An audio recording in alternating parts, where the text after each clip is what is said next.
Okay, we are good to go. Good morning, everybody. This is the meeting of the Applicant Review Committee. I am Deputy Director Kathy McAlpine. Our chair, Mike Fletcher, was not able to attend, and the ARC does not have a co-chair, so I will do my best to chair this meeting. This is Wednesday, May 21st, 2025 at 11 a.m. I'll read the admonishments. This is a public meeting subject to the public meeting law, and it will be recorded. Deliberation of issues will only be conducted by applicant review committee members unless permitted by the chair. Individuals who engage in disruptive behavior that impedes official business will be asked to stop being disruptive or leave the meeting.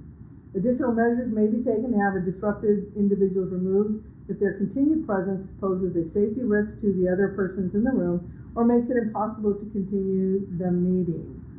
Juan, if we can do introductions? Yes, when I call on you, please state your name and which committee you represent for the record. We'll start with you, Member Barrett. Denisha Barrett, Beaverton Police, Non-Management Law Enforcement. Member Boren.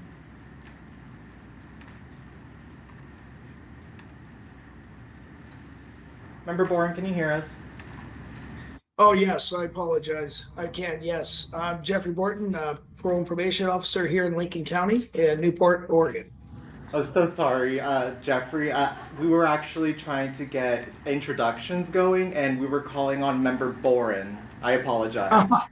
I'm sorry. Member Boren, are you there? I don't know if you can hear us. We'll move on to Member Dresser.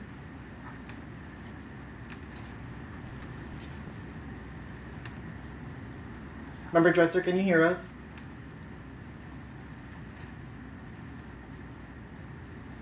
I can hear you guys. I don't know why they can't. Yeah.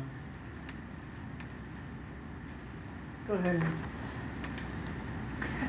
And then we'll move on to Member Griffin, if you can hear us. I can. Rhonda Griffin, La Grande Police Department, representing APCO NINA, the Telecommunicator Policy Committee. Thank you so much. And lastly, Member Frost, if you can hear us. John Frost. I'm on the Corrections Policy Committee. I am the non-management represented staff for AFSCME.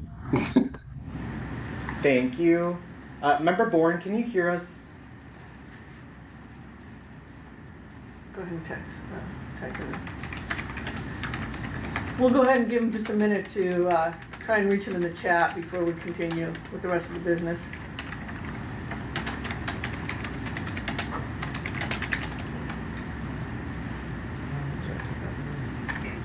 I'm online now.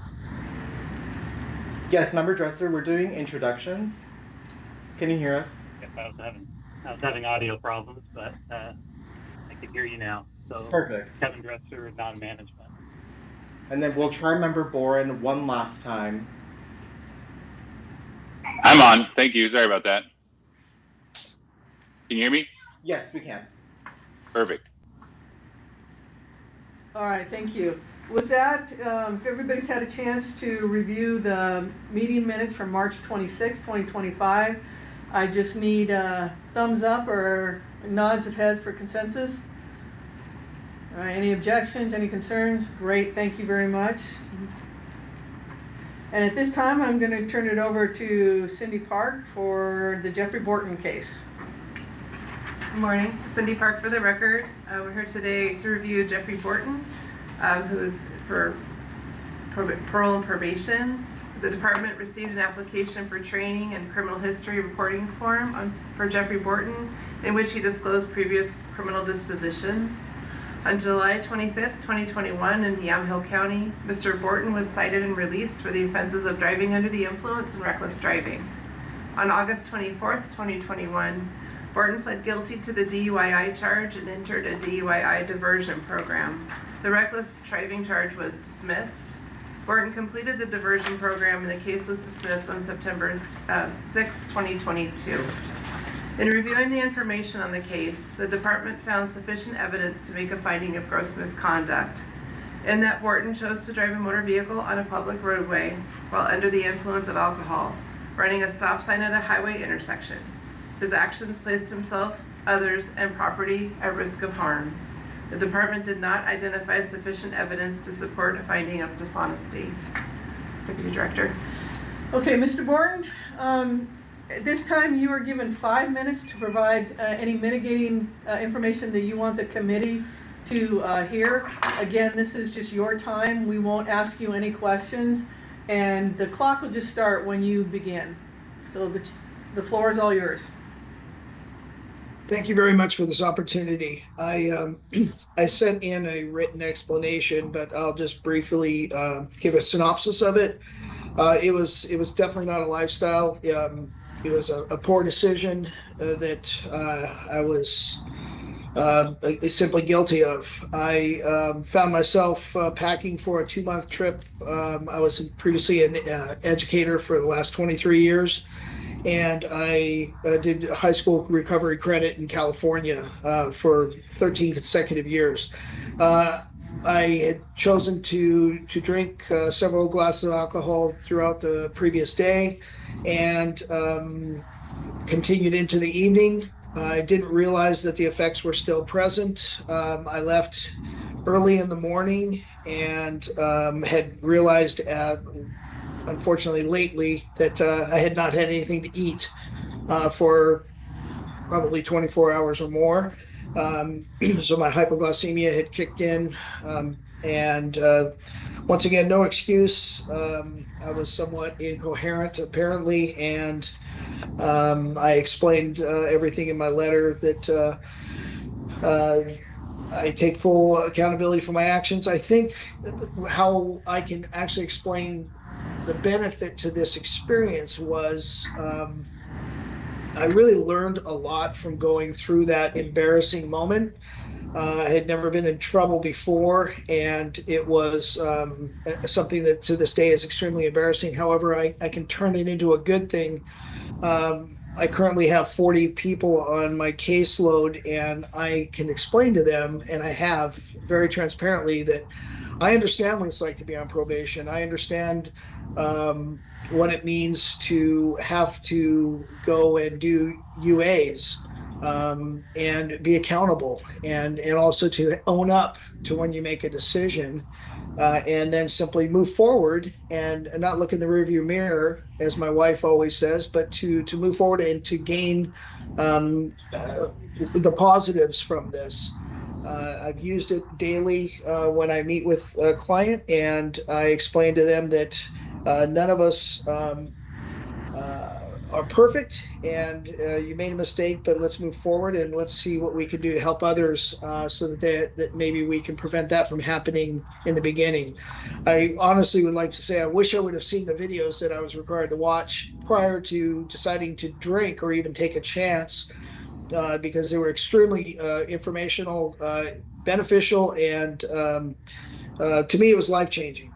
So as I say, and I'll wrap this up just to say that this was not a lifestyle. I've been attending voluntarily, and I continue to attend AA meetings. I have a sponsor, and I actually help others at this point, so that they understand the importance of how this could have gone seriously wrong if I wasn't so fortunate. So I guess I'm asking for the opportunity to apply my life experience to this position so that I can help others make life choices that will enhance their gifts and not destroy their potential. And I appreciate your consideration, and I really want to continue in this career for the rest of my productive years. I'm thoroughly enjoying it. I've been on now for 3 months, and I can't think of anything I'd rather do. I think I'm actually able to help people versus when schools have changed so much that I just didn't feel like I was actually making a difference any longer in people's lives, and I feel like I really am at this point, and I want to continue to do so. I'm asking for that opportunity. Thank you. Thank you, Mr. Borton. Appreciate it. So at this time, I'm going to ask for a consensus of the committee to adopt the record or return the case to the staff for additional information is needed. And again, I only need a consensus on this. Okay, I see a couple thumbs up. Great. We have a consensus. Thank you.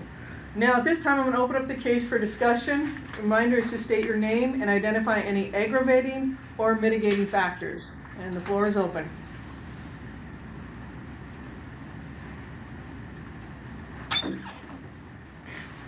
Kevin Dresser for the record. I think mitigating obviously is a substantial amount of time has passed since this incident. There doesn't seem to be any others.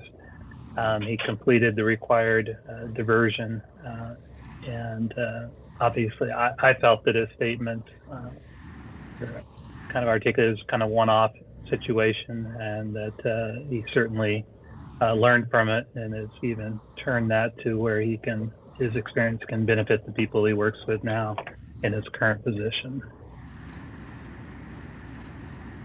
Thank you. Anybody else? Barrett, I'll add a little bit of mitigation, and then I definitely just want the aggravating at least on the record. But for the mitigation, I actually found his verbal mitigation to be a lot more compelling than his written, so I was very grateful to see you this morning. I like that you're using past experiences to benefit clients today, and you're doing so both in a paid and a non-paid atmosphere through AA. You're both a sponsee and a sponsor, which is huge. So thank you for doing that voluntarily as well. So I find that mitigating. I like that you use the terms, life, or you're using your lived experience. It was a life-changing event. And I actually like that you say that you feel like you're finally where you were meant to be. I do want to put the aggravating things on the record. I actually think 2021 is relatively soon, but it does seem like this is an isolated incident. There's not a pattern of behavior here. There were multiple incidences of reckless driving, to include blowing what sounds to be a larger stop sign at a highway intersection. Refused SFSTs. He did blow a .19 and was uncooperative with people throughout his investigation. Those aren't going to change how I decide today, but I do want them on the record. Thank you, Member Barrett. Anybody else for mitigating or aggravating? I would say that mitigating is that he was hired in the current position that he's in. Mark Bourne for the record, sorry. And that he did get a letter from a person in that agency supporting him through this. Thank you. Any others? Cindy, would you please read what you have? Sure. Cindy Park for the record.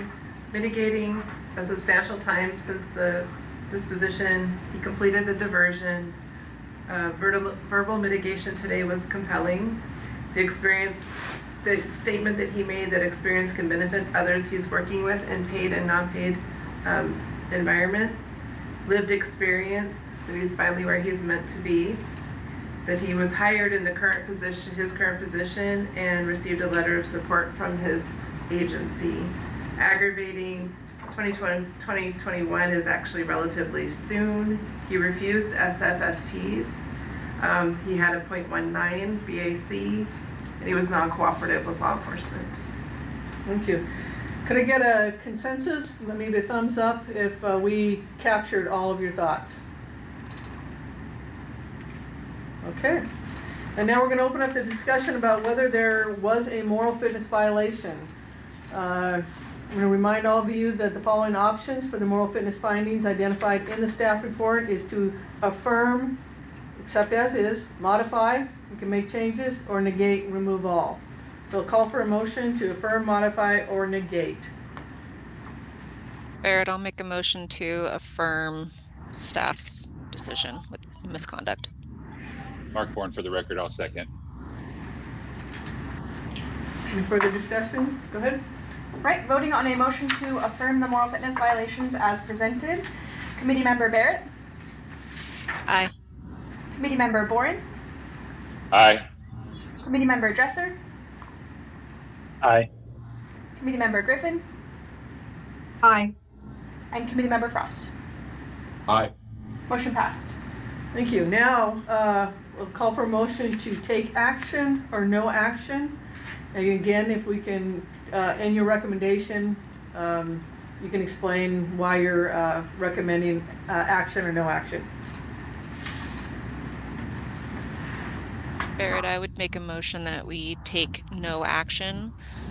I know that we've already kind of stipulated to a lot of the mitigation, but he seems genuine in his verbal response to us today. It seems that he's going to be using past incidents that happened to him to directly affect positively his client base. He's transparent, he's very open with them, and I think that that is very relatable and likely to maybe produce even better success stories because of it.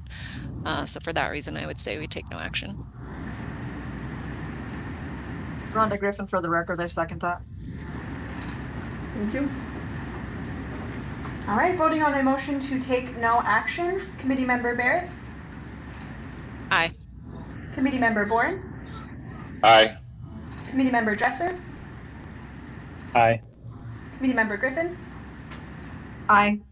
and Committee Member Frost.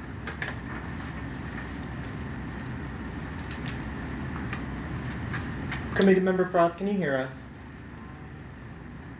Sorry. Aye. Perfect. Motion passed. Okay, Mr. Borden, thank you. You're free to go. Appreciate it and good luck.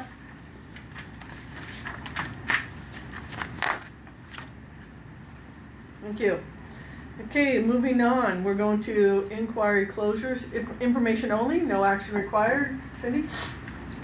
Cindy Park for the record. DPSST has closed 7 pre-employment criminal reviews as detailed in the attached inquiry closure memos.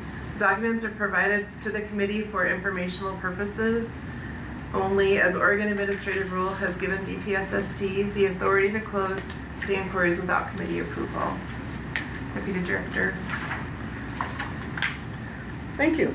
If there are no concerns, we are having, there's a typo on the agenda. If you have a copy of it, our next applicant review committee meeting is June 25th. And if there are no other comments, we will give you back the rest of your afternoon. Thank you, everybody. Meeting is adjourned. Thank you.